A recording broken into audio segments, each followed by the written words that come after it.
अस्सलाम वालेकुम नाज़रीन। इशूज़ में तव्हांखे भलीकार इंतहाई अहम इशूअ ते नाज़रीन असां ॻाल्हि ॿोल कंदासीं। प्लानिंग एंड डेवलपमेंट डिपार्टमेंट हिकु रिपोर्ट जारी कई आहे, 2021 जी रिपोर्ट आहे तरक़ियाती मनसूबनि जी। उन रिपोर्ट में इंतहाई अहम इंकशाफ साम्हूं आया आहिनि त 149 अहिड़ा मनसूबा सिंध जे अंदरि आहिनि जिन में ग़ैर मयारी ऐं नाक़स उन जो कमु कयो वियो आहे। उन में मुख़्तलिफ़ जेके इदारा आहिनि, मकानी इदारा हुजनि, कानून हुजे, पार्लियामानी मामला हुजनि, excise and taxation, school education, board of revenue, livestock and fisheries, energy, forest, home, irrigation, इन खां अलावा ॿिया मुख़्तलिफ़ मेगा स्कीम ऑफ कराची हुजे, माइनॉरिटी अफेयर्स, ट्रांसपोर्ट, एग्रीकल्चर या ॿिया घणा वॾी तादाद में डिपार्टमेंट्स आहिनि जिन जा जेके कम आहिनि तरक़ियाती मनसूबा, उन में ग़ैर मयारी ऐं नाक़स कमु साम्हूं आयो आहे। ख़रबे रुपयनि जो कमु आहे, अरबे रुपयनि जो कमु हुजे, सिंध जा हेॾी वॾी बजट उन्हनि ते ख़र्च थिए, पर साम्हूं अगरि रिपोर्ट अचे सालाना उन में नाक़स कमु अचे, उन अहम इशूअ ते असां ॻाल्हि ॿोल कंदासीं। इन जा सबब कहिड़ा आहिनि, ज़िम्मेवारु इन जो केरु आहे, छाजे करे ही जेके नाक़स कमु थी रहियो आहे इन जो चेक एंड बैलेंस छो न थी सघियो आहे। इन अहम इशूअ ते ॻाल्हि ॿोल लाइ असांखे कराची स्टूडियो में जॉइन कयो आहे KTN न्यूज़ जे रिपोर्टर सगीर चांडियो ऐं सीनियर सहाफ़ी आहिनि इमदाद सुमरो साहब, असांखे ॿिन्ही जॉइन कयो आहे। असीं कोशिशि कईसीं त हिन इशूअ ते सिंध गवर्नमेंट जे नुमाइंदनि सां बि ॻाल्हि ॿोल करे सघिजे। उन हवाले सां मुख़्तलिफ़ सूबाई वज़ीरनि सां बि राब्तो कयो वियो त PND जी हेॾी वॾी इहा अहम रिपोर्ट साम्हूं आई आहे, मॉनिटरिंग प्रोग्रेस रिपोर्ट, त उन ते सिंध हुकूमत जो मौक़ुफ़ छा आहे, पर इन ते उन्हनि जो को बि अहिड़ो जवाबु या उन्हनि इन ते ॻाल्हाइण खां उन्हनि राज़ को ज़ाहिर न कयो आहे। इन अहम इशू ते ॻाल्हि ॿोल कंदासीं। तव्हांखे वेलकम थो चइजे सगीर ऐं इमदाद साहब। सगीर, ॻाल्हि ॿोल जी शुरूआति तव्हां खां थी कजे। तव्हां हिन मामले ते रिपोर्ट बि कई आहे, छा इन जेकी PND जी रिपोर्ट आहे उन में कहिड़ा कहिड़ा कम आहिनि जंहिं ते केतिरा अरब ख़र्च थिया आहिनि ऐं उन जी सूरत हाल हिन वक़्तु किथे पहुती आहे? वॾी महिरबानी असलम। ॾिसो, सिंध हुकूमत जो हिकु इदारो आहे रिथाबंदी ऐं तरक़ी वारो खातो। उन प्लानिंग एंड डेवलपमेंट जे मातहत हिकिड़ो इदारो ठहियलु आहे, मॉनिटरिंग एंड एवोल्यूशन सेल। उहो हर साल रिपोर्ट जारी कंदो आहे मॉनिटरिंग जी। जेका सिंध जे तरक़ियाती मनसूबा हूंदा आहिनि उन तरक़ियाती मनसूबनि जी हर साल जाइज़ो वरितो वेंदो आहे, पोइ उहा रिपोर्ट जेका उहा जारी थींदी आहे। हाणे जेका रिपोर्ट इहा साल 2020 ऐं 21 जी जारी कई वई आहे, उन रिपोर्ट में 149 अहिड़ा मनसूबा आहिनि जिन जो कमु जेको आहे उहो ठीकु न आहे थियो ऐं उनमें ग़लति मटीरियल इस्तेमालु थियो आहे। उन्हनि 149 मनसूबनि खे ग़ैर मयारी करार ॾिनो वियो आहे। उनमें सभ खां वधीक जेका ख़राबु कारकर्दगी जेका साम्हूं आई आहे उहा आहे पब्लिक हेल्थ इंजीनियरिंग ऐं ॻोठाणी तरक़ी वारो खातो, याने जेको इहो डिपार्टमेंट सैयद नासिर हुसैन शाह वटि उनजो सूबाई वज़ीर आहे ऐं अख्तर बुगटी उनजो सेक्रेटरी आहे। त हीअ डेवलपमेंट वारी साइड में मुख़्तलिफ़ अहिड़ा मनसूबा जेके आहिनि उन्हनि जो कमु ग़ैर मयारी साम्हूं आयो आहे। उन रिपोर्ट में इहो चयो वियो आहे त 89 करोड़ 18 लख रुपयनि जी लागत सां PDM जूं मीरपुर ख़ासि ऐं लाड़काणे में आफ़ीसूं ठहणियूं आहिनि। उन्हनि ऑफ़िसनि में जेके PC1 त असलम ठहणियूं आहिनि, PC1 में जेकी शयूं शामिलु हूंदियूं आहिनि उन्हनि PC1 त जेकॾहिं उहे कमु न थींदो आहे त पोइ उहे ग़ैर मयारी करार ॾिनो आहे। याने तव्हांखे मां मिसाल ॾियां, का बिल्डिंग ठहे थी, उन बिल्डिंग में के शयूं रहाए वञनि था, उहे ख़ासि तौर ते अणसिधी या सिधी तरह चऊं त करप्शन जे वर चढ़ी वञनि थी सॼी बजट ऐं उहे तरक़ियाती रिथाऊं, जंहिंजे करे इहे ग़ैर मयारी जेको आहे उहो मटीरियल इस्तेमालु थिए थो। उनमें मुख़्तलिफ़ लाड़काणे डिवीज़न में जेको आहे उहे 39 अहिड़ा मनसूबा आहिनि जिन जो कमु जेको आहे उहो सही न आहे थियो। कराची डिवीज़न जा 27 आहिनि ऐं सखर में 26, हैदराबाद में सभ खां वधीक जेके आहिनि उहे 56 मनसूबा शामिलु आहिनि जिन जो कमु जेको आहे उहो ग़ैर मयारी थियो आहे नाक़स कारकर्दगी जे करे। ऐं मां तव्हांखे ॿुधायां त ख़ासि तौर ते जेके सोलर लाइट्स लॻणियूं आहिनि सिंध जे ॿाराड़ी वारनि इलाइक़नि में, ख़ासि तौर ते जेके काछे वारे पासे या पंहिंजो मेहड़ वारी साइड या एॾे लाड़काणो, कंबर शदाद कोट, जेकी पोइते पयल इलाइक़ा आहिनि, उन्हनि ॿाराड़ी वारनि इलाइक़नि में हिननि खे सोलर लाइट्स लॻाइणियूं हुयूं। उन्हनि सोलर लाइट्स 4 अरब रुपयनि जो प्रोजेक्ट हुयो। उन प्रोजेक्ट वारी स्कीम जो बि ग़ैर मयारी कमु नज़र आयो आहे। याने जिते जिते इन्हनि खे लाइट्स लॻाइणियूं हुयूं उहे न लॻायूं वयूं आहिनि ऐं PC1 मुताबिक़ उन्हनि कमु नाहे कयो। अहिड़ी तरह शहरी जेके इलाइक़नि में बि उहो उन्हनि खे सोलर लाइट लॻाइणियूं हुयूं, उन तहत इहो कमु न थियो आहे। सॼी सिंध में 149 अहिड़ा मनसूबा आहिनि जिन जो कमु जेको आहे उहो ग़लति नमूने सां कयो वियो आहे। इहा रिपोर्ट जेका आहे रिथाबंदी ऐं तरक़ी वारे खाते सिंध जे वॾे वज़ीर खे उमाणे छॾी आहे। इन सिलसिले में जेकॾहिं गुज़िरियल 7 सालनि जी पाण ॻाल्हि ॿोल कयूं त गुज़िरियल 7 सालनि में 3000 खां वधीक मनसूबा जेके आहिनि उहे गैर मयारी उन्हनि जो कमु थियो आहे। त सिंध हुकूमत इन ते कंहिं बि क़िस्म जो एक्शन न खयो आहे। हर साल रिपोर्ट जारी थिए थी ऐं उहा रिपोर्ट जेका आहे साइड लाइन थी वञे थी। बिल्कुलु सगीर इमदाद साहब, सगीरे जी बि तव्हां ॻाल्हि ॿोल ॿुधी पिए। ही जेके अंग अखर आहिनि, इहे अंग अखर त सरकारी सतह ते आहिनि, मॉनिटरिंग एंड एवेल्यूशन सेल जा अंग अखर आहिनि। इन खां अलावा बि जेको कुझु थिए थो उहो त असांजे साम्हूं ई सिंध जे अंदरि आहे। पर जेके सरकारी अंग अखर तहत अगरि असां अचूं था, सोलर लाइट्स जा मामला हुजनि, थाणनि ते जेको कमु हली रहियो आहे, रोड़ी केनाल जा गेट आहिनि, 2.5 अरब रुपयनि जा थरकोल जूं स्कीमूं आहिनि, उन्हनि उहे गैर मयारी आहिनि। इहे सभु उन में ॼाणायूं थी वञनि। तव्हां सालनि खां वठी इन्हनि शयुनि खे ॾिसो बि था, इन जा सबबु तव्हांखे कहिड़ा था नज़र अचनि? जसो तव्हांखे जो हिन अहम मौज़ूअ ते तव्हां प्रोग्राम कयो आहे ऐं सलाम आहे सगीर चाटियो साहिब खे, जे हेॾी ज़बरदस्त ऐं कंप्रीहेंसिव रिपोर्ट ॾिनी आहे पंहिंजे नाज़रीन खे ऐं उन सां गॾोगॾु काविश जे पढ़ंदड़नि खे। सिंध जे जेके 7 करोड़ जेके अवाम आहे उन ताईं सिंध जी जेका हुकुमरान जमायत आहे 2008 खां वठी उनजी करप्शन, नाहेली ऐं उनजी जेका ख़राबु कारकर्दगीअ खे वाइखो कयो आहे, उन ते सगीर खे सलाम हुजे। तमामु ज़बरदस्त रिपोर्ट आहे, मूं सुबुह पढ़ी आहे। हाणे जेको तव्हां पुछो था त हीअ त सरकारी अंग अखर आहिनि, सिंध गवर्नमेंट जा पंहिंजा आहिनि, न को का सगीर जी का इन्वेस्टिगेशन आहे, न को तव्हांजी आहे, न को मुंहिंजी आहे, न को कंहिं थर्ड पार्टी कयो आहे, न को कंहिं इल्ज़ाम हयो आहे। हीअ सिंध गवर्नमेंट जो डिपार्टमेंट आहे। उन खाते जो हिकिड़े सेक्शन इहो ॾिनो आहे त ही ख़राबियूं आहिनि ऐं हिते माना नाक़िस कारकर्दगी थी आहे। जीअं PC1 जो ॿुधायईं, या RO प्लांट हिन में ॾेही जेका तरक़ी आहे, ॻोठाणी तरक़ीअ जो ॿुधायईं, लोकल गवर्नमेंट जो ॿुधायईं, जेको खातो पाना सैयद नासिर शाह साहब वटि आहे। त सिंध जो जेको लोकल गवर्नमेंट खातो आहे, पहिरें ॾींहं खां वठी 2008 खां वठी जिन वज़ीरनि वटि रहियो आहे, त इहो सभ खां वधीक हिकिड़ो कमाई वारो खातो आहे। तव्हां ॾिठो हूंदो त उन खाते जा मुलाज़िम AG सिंध मां पघार ई न खणंदा आहिनि। उन्हनि खे माना पहिरीं त जेके कराची शहर जा शहरी इदारा हुआ उहे MQM खे रिश्वत जे तौर ते मिलियल हुआ। हाणे जॾहिं उहे होली सोली पीपल्स पार्टी वटि आहिनि त उन्हनि जो हाल जीअं MQM वारनि वटि हो उन जहिड़ो ई बुरो आहे, अञा वधीक बदतर आहे। जेसि ताईं इहे तरक़ियाती स्कीमूं आहिनि त हिन महिल ताईं जेको लॻभॻि 2000 अरब रुपया ख़र्च थी चुका आहिनि। मां सगीर खे बि चवंदुसि मूंखे करेक्ट करे जिते मां ग़लति हुजां। 2008 खां वठी अॼु असां 2022 में वेठा आहियूं त सिंध जे तरक़ियाती स्कीमुनि ते 2000 अरब रुपया ख़र्च थी चुका आहिनि। हिकिड़ी नई सिंध ऐं हिकिड़ी नई दुबई जहिड़ा शहर ठहणु घुरिजनि।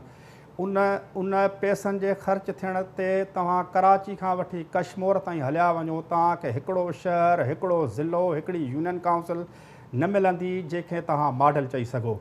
सिहत हुजे, तालीम हुजे, गंदे पाणी जी निकाली हुजे, साफ़ पाणी जी फराहमी हुजे, अमन अमान जी सूरत हाल हुजे, पुलिस जो हाल हुजे, रेवेन्यू हुजे, कंहिं बि डिपार्टमेंट में हिकिड़ो बि डिपार्टमेंट कोन्हे जेके हीअ मॉडल चवनि, हिकिड़ो बि सेक्टर कोन्हे को जंहिंखे हीअ चवनि त हीअ मॉडल आहे। हिननि हेतिरा 2000 अरब रुपया ख़र्च करे सिंध जे माण्हुनि खे हीअ सुख माना जेको आहे सो ॾिनो आहे। जेका हीअ NICVD जी गंबट जी ॻाल्हि कंदा आहिनि, सैयद अब्दुल्ला शाह इंस्टीट्यूट जी ॻाल्हि कंदा आहिनि, त उन ते बि तमामु घणियूं रिज़र्वेशन्स आहिनि। असां त हिकिड़े प्रिविलेज क्लास जा माण्हू आहियूं, असां त फ़ोन कंदा आहियूं, असां हलिया वेंदा आहियूं त असांखे त ज़बरदस्त इलाजु मिलंदो आहे, जंहिंजी हलंदी पुॼंदी आहे। पर जेको आम माण्हू उते सफ़र थो करे, तव्हां केॾी महिल ग्राउंड ते वञी ॾिसो, ग्राउंड सिचुएशन ॾिसो, जेका फस्ट हैंड इंफॉर्मेशन वठंदो त उन्हनि जा बि हाल तमामु घणा बुरा आहिनि।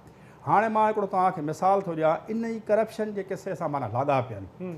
सिंध जो पहिरीं त जेका हीअ करप्शन थिए थी उन ते को बि चेक एंड बैलेंस कोन्हे। नेब जा त हिननि ॿाहूं बि वठी छॾियूं, टंगूं बि वढे छॾियूं, नेब थी वियो ख़तमु। नेब ते एतिराज़ात, नेब जी करप्शन, नेब जे ऑफिसरनि जी करप्शन त हिकिड़ा हक़ीक़त आहे, पर पोइ बि हिकिड़ो चेक एंड बैलेंस जो सिस्टम हो। सिंध जो एंटी करप्शन खातो सिर्फ़ु सियासी स्कोर सेटल करण जे लाइ इस्तेमालु थिए थो। केॾी महिल हू कंहिं ट्रैक्टरनि जे वापारी खे खणी वेंदा आहिनि, केॾी महिल डेयरी फार्म वारे जबील मेमण खे खणी वेंदा आहिनि, सिर्फ़ु उन्हनि जी प्रॉपर्टीज़ ते कब्ज़ो कंदा आहिनि, उन खाते खे बुरी तरह सां पंहिंजे लालच हबछ जे लाइ इस्तेमालु कयो थो वञे।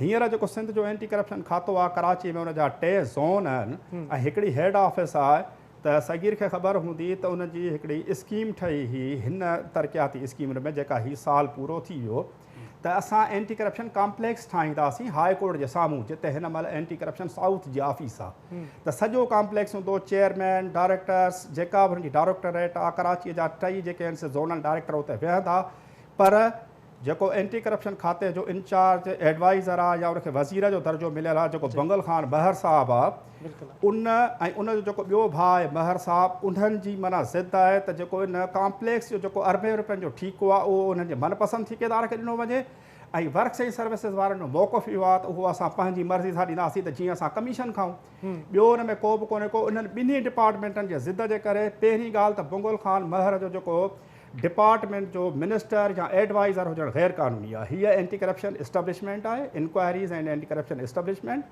जेका SNGD जे मातहत अचे थी ऐं उनजो माना मिनिस्टर वज़ीर आला ई थी सघे थो त हीअ उनखे सिर्फ़ु सियासी रिश्वत जे तौर ते ॾिनो वियो आहे बंगल ख़ान महर खे उनजे करे जो उनजे भाउ जा हिकिड़े हाउस सां तमामु सुठा तालुकात आहिनि उन्हनि जी लालच जे करे हिन साल उहे पैसा लैप्स थी विया ऐं जेको एंटी करप्शन कॉम्प्लेक्स हो उहो न ठहियो उनखां अलावा सगीर जेके 2-3 शयुनि ते माना रोशनी विधी त थरकोल जा मनसूबा आहिनि उहे माना नाकाम साबित थिया आहिनि RO प्लांट्स सिंध जे तारीख़ जो हिकिड़ो वॾे में वॾो फ्रॉड आहे जंहिंमें public health department special initiative department ऐं 1-2 ॿियो डिपार्टमेंट उन में मुलविस आहे उन में जेका इंक्वायरी थी उहा नैब बि माना हिननि खां ठेकेदारनि खां तमामु ॻरा पैसा मुबैना तौर ते वठी उनखे ख़तमु कयो सिंध जे एंटी करप्शन डिपार्टमेंट उन खां पैसा वरिता तव्हांजे ॾाढो सिंध असेंबलीअ जो जेको बिल्डिंग जो स्कैंडल आहे उहो तव्हांजे साम्हूं आहे उन में अरबे रुपयनि जी करप्शन थी एंटी करप्शन वारनि पंहिंजा माना हथ सिधा कया उन्हनि खां पैसा वरितऊं अॼु ॾींहं ताईं उहा ज़िमेदारी बि फिक्स न थी आहे त इनखे कंक्लूड कंदे मां इहो चवंदुसि त हीअ जेका बि अरबे रुपयनि जी करप्शन थी आहे उनजे मथां का रेगुलेटरी बॉडी न आहे को बि माना चेक एंड बैलेंस करण जो इदारो न आहे हेठां खां वठी मथां ताईं सभु माण्हू मुलविस आहिनि सभिनी खे पंहिंजो कट थो मिले उनजे करे हिन ते केरु तव्हांखे KTN खे कावश वारनि खे ऐं चंद हिकु मीडिया इदारनि खे छॾे करे जस हुजे जेके तव्हां हिननि इशूज़ ते ॻाल्हायो था बाक़ी त सभिनी खे पंहिंजो हिसो थो मिले उहे सभु हिन ते चुप आहिनि असांजा सोशल एक्टिविस्ट हुजनि असांजा सहाफ़ी हुजनि उहे उन करप्शन जो माना भाङे भाई वारा आहिनि ऐं उन्हनि जा बेनिफिशरी आहिनि तो चवण जो मक़सदु इहो आहे त जेसि ताईं हिकिड़ो मैकेनिज़म न ठहंदो ऐं सिंध गवर्नमेंट पंहिंजे ई डिपार्टमेंट जे इन जेका रिपोर्ट आहे उनजी रोशनीअ में को कंक्लूसिव एक्शन न खणंदी तेसि ताईं इहे शयूं नज़र ईंदियूं अरबे रुपया आवाम जा ज़ाया थींदा रहंदा ऐं असां ईअं ई पिटींदा रहंदासीं बिल्कुलु सगीर इमदाद साहिब जी तव्हां ॿुधो पिए त हीअ हिकु त करप्शन वारो पासो ॿिया तरक़ियाती मनसूबा अगरि मुकमल नथा थियनि उन सां सिधी सही ॻाल्हि आहे आवाम जो डायरेक्ट उन सां लॻा पियो आहे अस्पताल जी बिल्डिंग नथी ठहे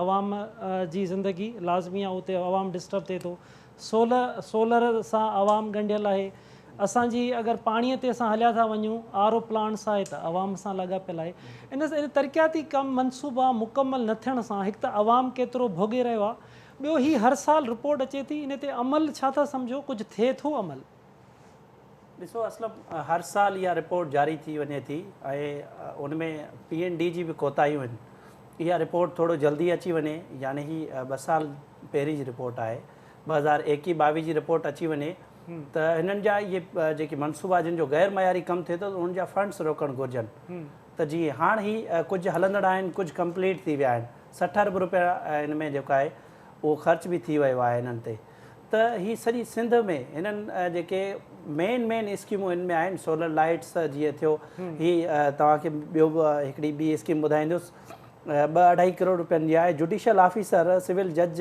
सीनियर सिविल जज उन्हनि जे लाइ बंगला ठाहिणा हुया उन्हनि जो कमु बि गैर मयारी थियो आहे शहीद जेका अब्बासी शहीद अस्पताल आहे उन जी तोसी करणी आहे उन में बहितरी आणणी आहे उन जो कमु बि जेको आहे गैर मयारी थियो आहे अहिड़ी रीति Benazir institute of urology and transplantation जो क़याम वारो मनसूबो आहे शहीद बेनज़ीराबाद में उनखां अलावा 7 अरब 64 करोड़ रुपयनि जो सिंध इम्यूनाइज़ेशन सपोर्ट प्रोग्राम जो मनसूबो आहे दादू शिकारपुर समेत मुख़्तलिफ़ ज़िलनि में उन्हनि जो कमु बि गैर मयारी थियो आहे सॼी सिंध में ही मनसूबा 150 मनसूबनि जी ही रिपोर्ट आई आहे इन खां पहिरीं बि रिपोर्टूं साम्हूं आयूं आहिनि उन ते कंहिं बि क़िस्म जो थियणु त ईअं घुरिजे त सिंध जे वॾे वज़ीर कि जीअं ई इहा रिपोर्ट पेश थिए थी त उन्हनि खे इहो नेब जे हवाले करणु घुरिजे त हीअ स्कीमनि जो ग़लति कमु थियो आहे छाकाणि जो हिननि जा जेकी जांच कंदड़ इदारा आहिनि जीअं तव्हांखे इमदाद साहिबु ॿुधायो त उहे गैर फ़ाल आहिनि।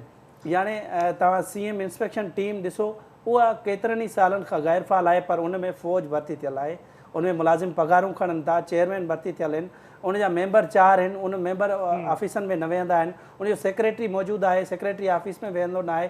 अहिड़ी रीति एंटी करप्शन जो डिपार्टमेंट आहे, एंटी करप्शन इस्टेब्लिशमेंट में डायरेक्टर वेठा आहिनि, उन खां अलावा इंस्पेक्टर वेठा आहिनि ऐं चेयरमैन वेठो आहे, सॼो स्टाफ मौजूदु आहे, पर उनजी तव्हांखे कारकर्दगी न मिलंदी।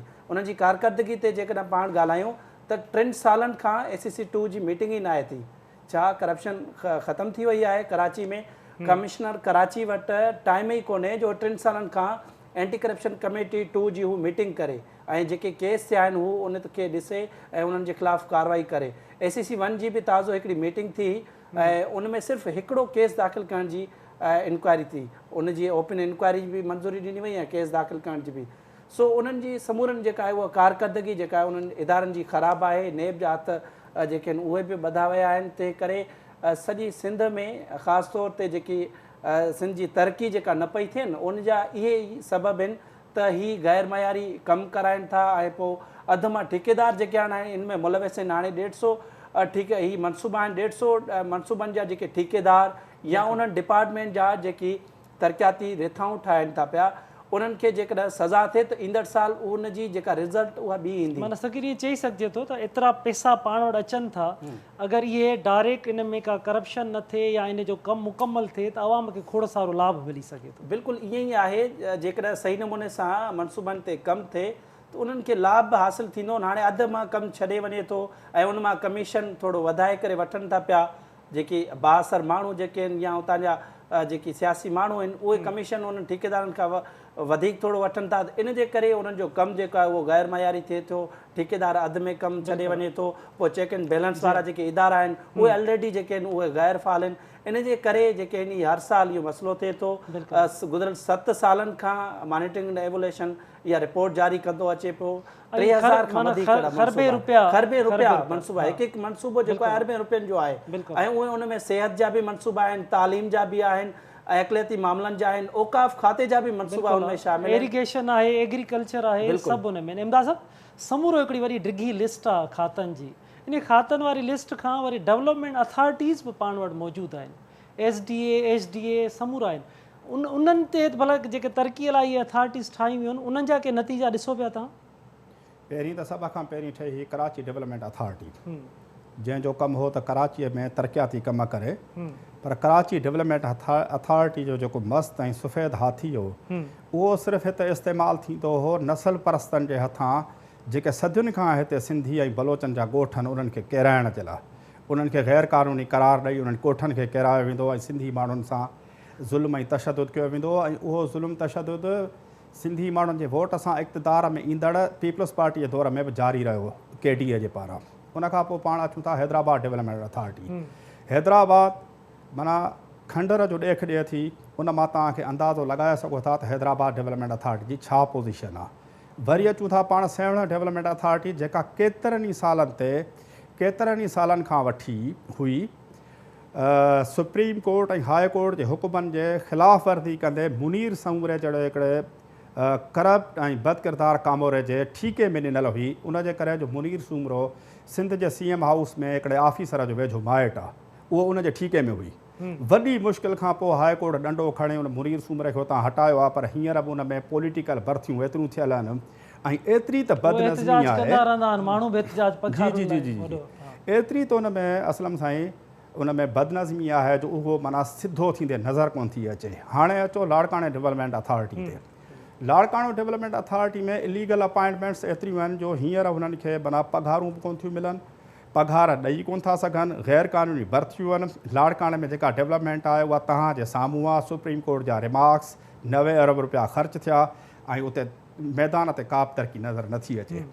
हाणे असां आख़िर में अचूं था सभ खां वधीक मुतनाज़ा मलीर डेवलपमेंट अथॉरिटी, जंहिंखे सिंध हुकूमत मलीर जूं ऐं डिस्ट्रिक्ट ईस्ट जूं 34 देहूं कढी ॾिनियूं, 34 देहूं कढी ॾिनियूं त हीअ उन में तरक़ी कंदा। माना रेवेन्यू जूं देहूं मलीर डेवलपमेंट अथॉरिटी में जो टोटली हिकिड़ो गैर क़ानूनी कमु आहे। इहा सिर्फ़ु उन्हनि खे 34 देहूं इन करे ॾिनियूं वियूं ऐं उते हिकिड़ो माण्हू जेको चोर दरवाज़े खां आंदल माण्हू हो जंहिंजो नालो मोहम्मद सुहेल ख़ान आहे, जेको सुहेल बाबू जे नाले सां मशहूरु आहे, जंहिंजे लाइ साल 2000 में न्यू टाउन थाणे ते उन वक़्त जे डिप्टी कमिश्नर ऐं DMC ईस्ट जे एडमिनिस्ट्रेटर मशहूरु हिकिड़ो ब्यूरोक्रेट आहे ख़ुसरो परवेज़, उन FIR कटराई त हीउ उहो सुहेल ख़ान आहे ई कोन। उन FIR में इहो चयल आहे त को सुहेल ख़ान नाले को ॿियो माण्हू हो, उहो भर्ती थियो, जेको मुबैना तौर ते क्रिमिनल माण्हू हो, जेको पुलिस सां मुक़ाबले में मारिजी वियो। ऐं हिन उन सुहेल ख़ान जी शनाख़्त इस्तेमालु करे इनपर्सोनेशन करे हीउ सिंध गवर्नमेंट में अची वियो, DMC ईस्ट में 16हें ग्रेड में अची वियो। DMC ईस्ट में 16हें ग्रेड में अचण खां पोइ हीउ वरी KMC में गैर क़ानूनी तौर ते अची वियो। उन खां पोइ हीउ मली डेवलपमेंट अथॉरिटी में तरक़ी कंदे कंदे कंदे 20हें ग्रेड ताईं पहुची वियो। 1 अगस्त 2016 ते सुप्रीम कोर्ट इन ॻाल्हि जो नोटिस वठंदे जेको कराची बदअमनी केस हो ऐं बैरिया टाउन वारो केस हो, सुहेल ख़ान खे 16हें ग्रेड में DMC ईस्ट में रीपेट्रिएट करण जो हुकुम ॾिनो। पर अॼु असां 2022 में वेठा आहियूं त उहो 2016 वारो सुप्रीम कोर्ट जो हुकुम हिन महिल ताईं उन ते अमल न थियो आहे। ताज़ो सिंध हाई कोर्ट हुकुम ॾिनो आहे त सुहेल ख़ान खे जो नोटिफिकेशन ॿीहर उनखे MDA जो मली डेवलपमेंट अथॉरिटी जो एडिशनल डायरेक्टर जनरल मुक़ररु करे मथां डायरेक्टर जनरल न रखियो वियो आहे त जीअं सुहेल ख़ान इहो सॼो माना सिस्टम वेही हलाए गुलशन जो कारोबार। उन सुहेल ख़ान खे 2 हफ़्ता पहिरीं सिंध हाई कोर्ट हटायो आहे, पर हिन महिल ताईं सुहेल जी जॻह ते को नओं माण्हू मुक़ररु न थियो आहे, न उनखे उन सीट तां हटायो वियो आहे। मां तव्हांखे 3 ॾींहं जी ॻाल्हि थो ॿुधायां, उहो लेटर असां वटि मौजूदु आहे त हिन मुबैना तौर ते कराची जा हिकिड़ा शहरी आहिनि, जो हिकिड़े जो नालो आहे बख़्त बेदार शमसी ऐं मिस्टर मुदसर हुसैन। इन्हनि ॿिन्ही माण्हुनि जी हिकिड़ी खाते वारी ज़मीन हुई जंहिं ते बाउंड्री वाल थियल हुई, उन्हनि खां हिन 5 करोड़ घुरिया आहिनि। मुबैना तौर ते इहो मां नथो चवां, इहो CM जे डायरेक्टिव्स में लिखियलु आहे। उन्हनि CM खे दरख़्वास्त ॾिनी त असांजी खाते वारी ज़मीन जेका मली डेवलपमेंट अथॉरिटीअ जे डोमेन में ई नथी अचे, त उन ते हिन बिल्डोज़र फेराया आहिनि, असां हिनखे पैसा कोन ॾिना आहिनि। CM उनजो नोटिस वठंदे सैयद मुराद अली शाह सिंध जे लोकल गवर्नमेंट जे वज़ीर सैयद नासिर शाह खे नेसेसरी एक्शन खणण जो हुकुम ॾिनो आहे त हिन ते क़दम खणो, हिन जी करप्ट प्रैक्टिसिस जे ख़िलाफ़ु ऐं मिसयूज़ ऑफ अथॉरिटी जे ख़िलाफ़ु हिन ते एक्शन खणी जल्दी CM सेक्रेटरीट में तव्हां असांखे जवाबु ॾियो। हिन महिल ताईं सैयद नासिर शाह जे पारां लोकल गवर्नमेंट जे पारां हिन ते को एक्शन न आहे खयो वियो। ॿी ॻाल्हि इहा आहे त जॾहिं हाई कोर्ट हिकिड़े माण्हू खे हटाए थी छॾे, उन ते संगीन इल्ज़ामात आहिनि। ख़ुदि मली डेवलपमेंट अथॉरिटी जेका रिपोर्ट हाई कोर्ट में पेश कई आहे, उन में चवे थी त सुहेल ख़ान जी इनिशियल अपॉइंटमेंट, सुहेल ख़ान जा प्रोमोशन ऐं मौजूदा पोस्टिंग सभु जाली आहिनि। उहो जाली माण्हू हिकिड़े बिल्डर माफ़िया आहे, पाकिस्तान जी वॾे में वॾी बिल्डर माफ़िया आहे, उनजी बैकिंग तां सिंध जे माण्हुनि जे सीननि ते मुंग ॾरे रहियो आहे। डेली बेसिस ते सिंधी माण्हुनि जा ॻोठ ऐं बलोचनि जा ॻोठ ऐं आबादी हू मिसमार कंदो रहे थो ऐं सिंध हुकूमत इन ते मुकमल तौर ते ख़ामोश आहे। माना CM जे हुकुम जे बावजूदि बि लोकल गवर्नमेंट जो वज़ीर उन जे ख़िलाफ़ु एक्शन नथो खणे।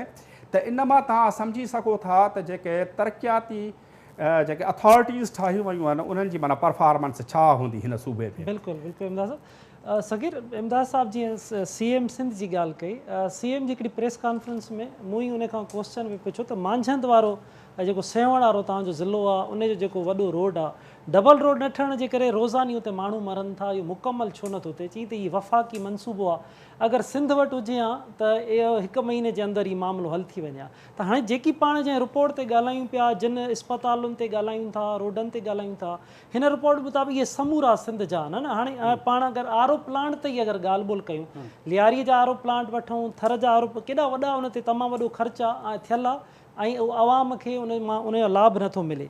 ऐं ॿियो रोडनि रस्तनि जी जेकी सिंध जे अंदरि सूरत हाल आहे, हाणे हीअ जेकी रिपोर्ट में बि आहे त गैर मयारी आहे, नाक़स आहे, हर साल रिपोर्ट अचे ऐं उन ते को अमल बि न थिए, त पोइ हाणे तव्हांखे छा थो नज़र अचे त छा वाक़ई बि हाणे वारो हीउ जेको दौरु अचे पियो, हिन रिपोर्ट ते अमल केतिरो थी सघंदो? ॾिसो, मूंखे कोन थो लॻे त इन ते रिपोर्ट ते अमल थींदो, छाकाणि जी इहो सालनि खां वठी जेका उन्हनि जी प्रैक्टिस रही आहे ऐं हर साल उहा रिपोर्ट जारी थींदी आहे, CM खे पेश थींदी आहे। अने उन ते मख़सूस अहिड़ा मनसूबा आहिनि जिन ते जेका उहा चीफ सेक्रेटरी कॾहिं कॾहिं हू इंक्वायरी जो हुकुम ॾींदो आहे ऐं उहा इंक्वायरी वरी एंटी करप्शन खे मोकिली वेंदी आहे। एंटी करप्शन जेको कई सालनि खां गैर फ़ाल बणियल आहे। सो सिंध जे केतिरनि ई सालनि खां इहे जेके रिपोर्टूं अचनि पियूं, उन रिपोर्टनि ते जिन ठेकेदारनि खे ब्लैक लिस्ट करणु घुरिजे, इन ते मां त तव्हांखे ॿुधाईंदुमि। सगीर वर्क्स ऐं सर्विस जो वॾो कमु आहे। बिल्कुलु वर्क्स एंड सर्विसिस जो बि इन में नालो शामिलु आहे। वर्क्स एंड सर्विसिस जा जेके रोड्स अचनि था पिया उन्हनि रोडनि जो बि गैर मयारी कमु आहे। उनमें काफ़ी उन्हनि जूं स्कीमूं बि जेके आहिनि उहे शामिलु आहिनि। त हीअ काफ़ी सालनि खां मां तव्हांखे ॿुधाईंदुसि त ॾिसो K4 मनसूबो 25 अरब रुपयनि खां शुरू थियो, हाणे 100 अरब रुपयनि खां वधी वियो आहे, सिर्फ़ु कामोरनि जी उन्हनि नाक़स कारकर्दगी जे करे ऐं उन्हनि कंपनियुनि जिन PC1 सही नमूने सां न ठाही, उन्हनि जी ख़राबु कारकर्दगी जे करे उन्हनि खे एतिरो नुक़सानु पइजी वियो। अञा ख़बर न आहे त K4 मनसूबो कॾहिं मुकमल थींदो। ॿियो आहे 2012 खां शुरू थियल न्यू सिंध सेक्रेटेरिएट, हिननि खे कॉम्प्लेक्स 7 ऐं 8 ठाहिणा आहिनि। त सिंध में तव्हां ॾिठो हूंदो त सिंध एजुकेशन फाउंडेशन जी जेका ऑफिस आहे उहो बंगले में तब्दील थियल आहे ऐं उहो बंगलो जेको आहे पोश इलाइक़नि में हूंदा आहिनि ऐं उन्हनि जो रेंट जेको आहे उहो सिंध गवर्नमेंट जे ख़ज़ाने मां ॾिनो वेंदो आहे। अहिड़ियूं ई स्टेट लाइफ बिल्डिंगूं जेके आहिनि उन्हनि जूं उन्हनि सां उन्हनि जा मुआदा थियल आहिनि, फुटपेयर उन्हनि जो रेंट जेको आहे उहो वरितो वेंदो आहे। तव्हां ज़ेनब मार्केट में वेंदो, ज़ेनब मार्केट ते स्टेट लाइफ वारनि जी बिल्डिंग आहे, उते मुख़्तलिफ़ खातनि जूं औक़ाफ़ खाते जे सेक्रेटरी जी ऑफिस आहे, सनतनि वारे खाते जी ऑफिस आहे, मुख़्तलिफ़ ऑफिसूं आहिनि। ईअं ई तव्हां आहे चंडीगढ़ रोड ते वेंदो, उते बि उन्हनि जूं ऑफिसूं आहिनि। बिल्कुलु क्लिफ्टन में वेंदो, क्लिफ्टन में पोश जेके इलाइक़नि में वेंदो त तव्हां उते उन्हनि खे बंगला उन्हनि वरिता आहिनि। अक्सर अथॉरिटीज़ जूं ऑफिसूं, गोरख हिल अथॉरिटी जी वेंदो, सिंध फूड अथॉरिटी जी वेंदो, सभु उन्हनि जा बंगला वरिता हल आहिनि। पर गुज़िरियल जेके 2012 खां जेको मनसूबो न्यू सिंध सेक्रेटेरिएट हिननि खे ठाहिणु घुरिजे उहो हिन वक़्त ताईं बि कोन ठहियो आहे। 2017 खां वठी उन जो कमु बंदि आहे। हर महीने किरोड़ों रुपया रेंट जी मद में उहे वञनि था, हुकूमत खे नुक़सानु पवे थो, पर उहो प्रोजेक्ट मनसूबो उहो मुकमल न पियो थिए। आवाम बि जेका आहे उहा जेका हेॾे होॾे घुमे थी पई ऐं उन्हनि खे मुश्किलातुनि खे मुंहुं ॾियणो पवे थो। ईअं ई जेको आहे हुकूमत खे बि जेको आहे उहो नुक़सानु पवे थो। त सिंध जे वॾे वज़ीर खे घुरिजे त जेके मनसूबा मुकमल नथा थियनि या हाणे ईअं कयो, हिन साल जेको आहे जेको गुज़िरियल माली साल 2021-22 हुयो उन में तरक़ियाती बजट जेका आहे वरी बि घटि इस्तेमालु थी, छाकाणि जो उन्हनि कामोरनि जी लापरवाही बेध्यानी जे करे तरक़ियाती जेका रक़म हू ख़र्च कोन था कनि ऐं जेका हर साल हिन भेरे जेका आहे उहा PS टोटल जेका ADP रखी वई आहे उहा 459 अरब आहे। सिंध जी जेका आहे उहा 362 अरब आहे। जेकॾहिं 350 अरब जेका आहे 362 अरब सिंध ते ख़र्च थी वञे त सिंध त बिल्कुलु उनजो हुलियो ई जेको आहे उहो बिल्कुलु तब्दील थी वेंदो आहे। सिंध बाक़ाइदे सां जेका हीअ चवनि था पेरिस थी वेंदी ऐं फिलाणा इलाइक़ा जेके आहिनि उहो पेरिस थी वियो, सकर जेको आहे उहो पेरिस ई जेकॾहिं हीअ असल में ख़र्च नथा कनि उहा करप्शन जे वर चढ़ी वञनि था इहे स्कीमूं ऐं उन्हनि। बिल्कुलु सगीर ऐं इमदाद साहिबु हिकिड़ा वरी पैसा लेप्स थियनि था त हाणे माना आवाम खे त इन जो को फ़ाइदो नथो। हाणे मां तव्हांखे कराची जे हवाले सां पुछंदुमि, मेगा स्कीम ऑफ कराची कई आहे ऐं ॿियो थर जा जेके मनसूबा आहिनि 2.5 अरब रुपयनि जो थर कोल जो मनसूबो जेके स्कीमूं आहिनि उहे गैर मयारी। हाणे माना थर जूं स्कीमूं गैर मयारी, जिथां पाण हूअं ई खरबे रुपयनि जो उतां कोयलो निकिरे थो। कराचीअ जी मेगा स्कीम आहे, पैसा लेप्स बि थी वञनि था, त छा था सम्झो त कुझु तब्दीली थींदी पाण वटि, कुझु उमेदु रखी सघिजे थी? जेसिताईं असां त शहीदनि जो कर्ज़ा तब्दीली ईंदे नज़र कान थी अचे। जेके 2.5 अरब रुपयनि जा मनसूबा उन में करप्शन थी आहे या जेको सगीर साईं ॿुधाइनि था त जेको आहे सो कामोरनि जी लापरवाही आहे, पर लापरवाही खां इहो त नेब जो मथां चेक एंड बैलेंस हो।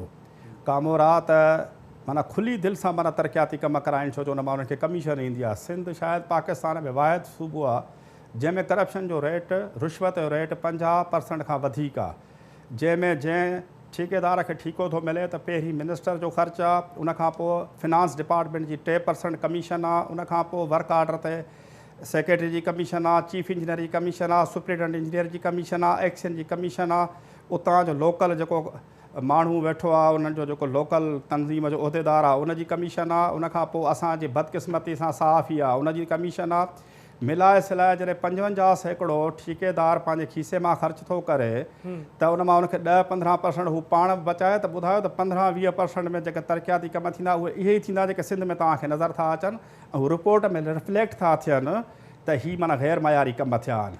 सो ॻाल्हि इहा आहे त तव्हांजी ॻाल्हि थो कटिया, गोरख वारो जेको अक्सर वेंदा आहियूं रोड, माना हर ॿिए साल ठहंदो आहे वरी ख़तमु थी वेंदो आहे। गोरख इहे ई माना इन जा इहे ई नतीजा आहिनि। गोरख हिल स्टेशन त रफ़ीक जमाली जेको तव्हांजो MNA आहे उनखे सियासी रिश्वत जे तौर ते ॾिनल आहे न। माना गोरख जा जेके उते बंगला, गोरख जा जेके रेस्ट हाउस, गोरख जी जेका कैंटीन आहे उहा जमाली साहब जे ठीके में ॾिनल आहे। उहा हुनजी ज़ाती जागीर आहे त उहो ठेकेदार केरु थो रखे, प्रोजेक्ट इंजीनियर कंहिंखे थो रखे, उहा उनखे जागीर आहे। जीअं सिंध में हर ज़िले ऐं तालुके ते नंढियूं नंढियूं जागीरूं आहिनि, उतां जे भोतार वॾेरे जी मर्ज़ीअ खां सवा न कंहिं ते तव्हां पंहिंजी जाइज़ FIR था कटराए सघो, न तव्हांखे पंहिंजी मिल्कियत जो सेल सर्टिफिकेट थो मिले। उते जो SP DC मुख़्तियारकार उहे लिटरली उन्हनि वॾेरनि जा माना जेको आहे सो बूट पॉलिश कंदड़ आहिनि।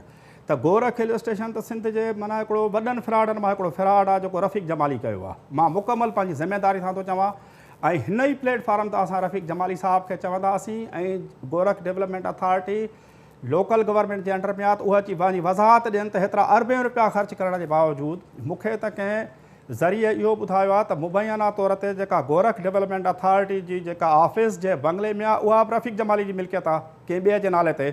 ऐं जेका मार्केट रेट जेकॾहिं उते 2 लख रुपया आहे त हीअ 10 लख रुपया थो था वसूल करे। त अहिड़े क़िस्म जूं जेके डेवलपमेंट अथॉरिटीज़ आहिनि हीअ त कंहिं न कंहिं भोतार खे माना सियासी रिश्वत जे तौर ते मिलियल आहिनि। ऐं उहे भोतार जेके वरी सो कॉल्ड महांगाई जे ख़िलाफ़ु मार्च थियनि थियूं, उन्हनि मार्चुनि में ख़र्च था कनि, रसाई था कनि, मथे ताईं माना हिकिड़ो करप्शन जो हिकिड़ो रेट मुक़ररु थियल आहे त हीउ हिकिड़ो करप्शन जो हिकिड़ो अहिड़ो गोरख धंधो आहे जंहिंमें हेठां खां वठी असांजे साफ़िन खां वठी करे कामोरनि ताईं ऐं लोकल कामरेडनि खां वठी करे मथे ताईं सभु जा सभु हिन जा माना बेनिफिशरी आहिनि। ऐं हिन वहंदड़ गंगा में जेको आहे सो हू हथ धोइनि था करप्शन में, तंहिंजे करे असांजे सिंध जा इहे हालात ख़राबु आहिनि। तव्हां कमू शहीद खां टिपी जेॾी महिल पंजाब में वेंदो त तव्हांखे लॻंदो त असां कंहिं अहिड़े इलाइक़े मां आया आहियूं जेको 100 साल न 200 साल पोइते आहे। मां पंजाब जे इस्लामाबाद ऐं लाहौर ऐं मुल्तान जी ॻाल्हि नथो कयां, तव्हां नंढे नंढे शहर में वञी ॾिसो त उते छा पोज़ीशन आहे। एजुकेशन जे हवाले सां असांखे इहो थो ॿुधाए त वञे त असां KP ऐं बलोचिस्तान खां बि पोइते आहियूं। त हीअ हेतिरा अरबे रुपया हीअ US जेके अमेरिकन जेके ग्रांट सां हलंदड़ स्कीमूं आहिनि, ॿिया जेको आहे उन्हनि खे माना ग्रांट्स मिलनि थियूं, इहे सभु केॾांहुं था वञनि। 18वीं तरमीम खां पोइ बिल्कुलु सही था चओ तव्हां। ऐं हेॾा वॾा ख़र्च थिए थो ऐं असां वटि वरी इहो इशू हमेशह रहे थो त ॿार लाइ डेस्क न आहे, स्कूल में वेहण लाइ फर्नीचर जो बि इशू रहे थो। असां वटि 42,000 रुपए जी डेस्क जेका हूअ तव्हांखे मार्केट में 5,000 में मिले, 42,000 जी उहा 42,000 जी डेस्क थी मिले। उनखां अलावा मुंहिंजी मुलाक़ात थी ही लाइव स्टॉक डिपार्टमेंट जे मिनिस्टर साहब सां, त उनखां मां अर्ज़ु रखियो त हीउ जेको तव्हांजो भंभोर डेयरी विलेज जो हिकिड़ो प्रोजेक्ट हो जंहिंमें 2 DMG ग्रुप जे सेक्रेटरी 2 अरब रुपए जी करप्शन करे उहो प्रोजेक्ट हमेशह लाइ ख़तमु करे छॾियो, त उन ते तव्हां छा था कयो? त उनजो जवाबु को अहिड़ो को ख़ासि तसली हिन रिपोर्ट में लाइव स्टॉक ऐं फिशरीज़ बि मौजूदु आहे। उन्हनि जो बि खोड़ सारा कम आहिनि जेके गैर मयारी ऐं नाक़स निकिता आहिनि। को हिकिड़ो बि डिपार्टमेंट असलम साईं तव्हांखे कोन मिलंदो जंहिंजी माना का माना जेके तक़रीबन घणा 42 डिपार्टमेंट आहिनि सिंध गवर्नमेंट जा न, त 42 डिपार्टमेंटनि में चवनि न त साईं भला हिकिड़ो डिपार्टमेंट असांजो बहितरु आहे, इहो हिकिड़ो बहितरु कमु थो करे, सभु जो सभु माना ऊंधा ई पंहिंजो सगीर हिन में गवर्नर सेक्रेटरीट जो बि ज़िक्र थियल आहे। उते बि विच शहर में गवर्नर सेक्रेटरीट में बि इहे मामला थियल आहिनि, उते बि नाक़स कमु थियो आहे। बिल्कुलु गवर्नर सेक्रेटरीट समेत 23 जेके आहिनि उहे सिंध जा मुख़्तलिफ़ खाता आहिनि, उन्हनि 23 जेका हिन भेरे जेको आहे थोरो घटि थियो आहे, पर हीअ गुज़िरियल जेका रिपोर्ट थी उनमें त 300 जेके आहिनि उहे मनसूबा हुया।